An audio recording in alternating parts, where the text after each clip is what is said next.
Hi guys, what's up? It is Cat Dom, and today I have some advice for my friends out there on the internet. I'm wearing contacts, so this is just not a good idea. Wait, I need water. We're gonna light a candle, I think, to set the mood. I'm gonna sit in a chair, you know? I'm gonna do this right. Put my chair here.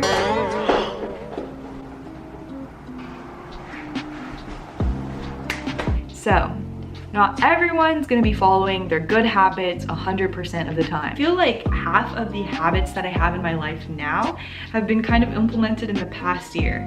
And I will be very honest, I do think that these habits have led to some incremental, slow, and steady changes in my life that have resulted in really good things for me. And that's why I really want to share this with you guys today, because I think if you approach balance and a healthy lifestyle very like slowly and subtly into your life and not really worry about like these big unachievable habits, and you kind of take this slow and make it more adaptable to you approach, then I think this could really work out for you. You could have the best year of your lives, because I want you to have the best year of your lives. I want to start out with sleep.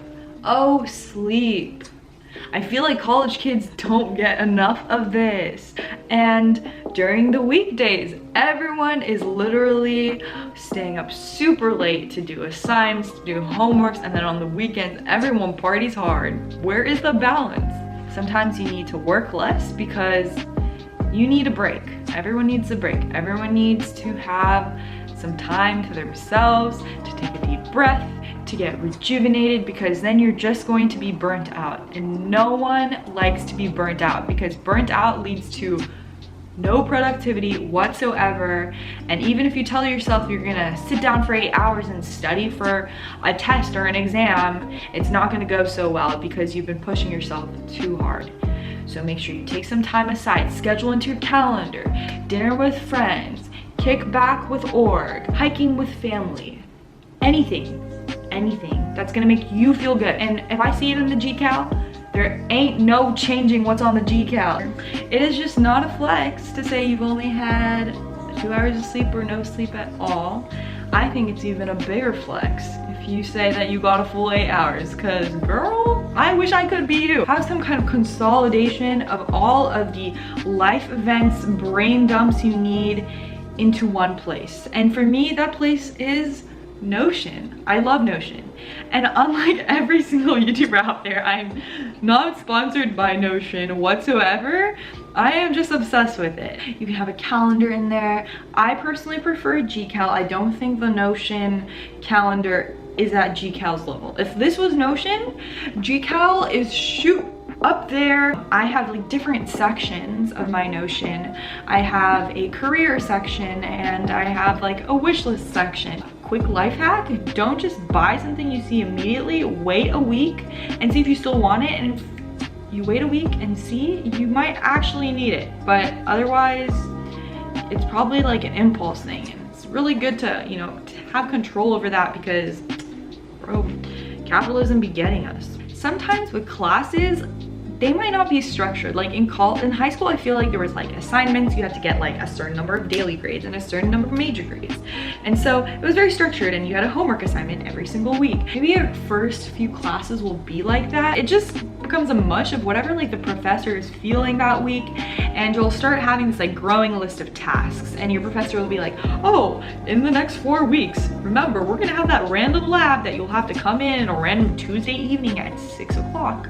So just remember that's happening. And to have that in your radar, just having like a growing list of items per class that you have to be aware of.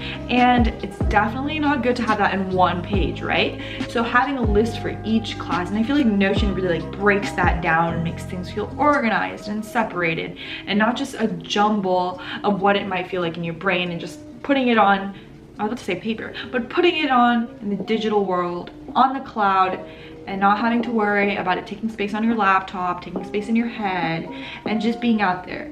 My next habit is taking notice of your surroundings when you say, okay, right now I am going to open my laptop and work. If you're gonna be with your friends, enjoy that moment with your friends. And if you're going to work, make sure you're in an environment to do that work.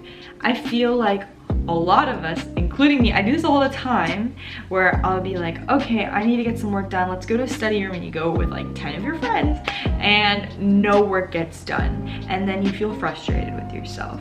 Well, if you knew beforehand that you were going to just be chilling and doing a study date with your friends or having a study session with your friends, and you know you're gonna be just chilling and having fun, that is completely okay, as long as you told yourself that you had that intention beforehand.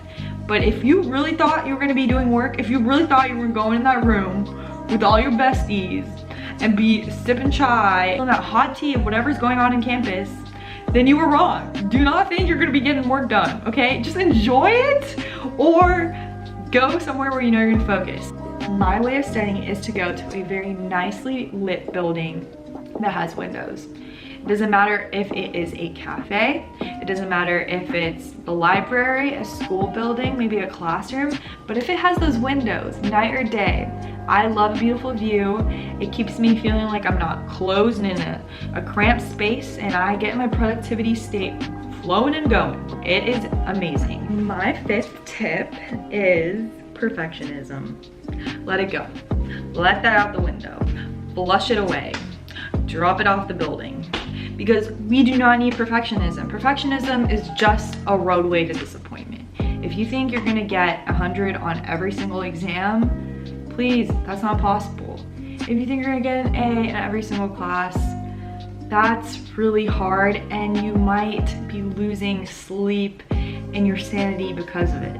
A lot of the times, the past is in the past, and yes, there are some consequences to your actions, but once they've happened, you gotta let it go and move forward, because I truly believe the reason we make mistakes is so that we can get better for next time.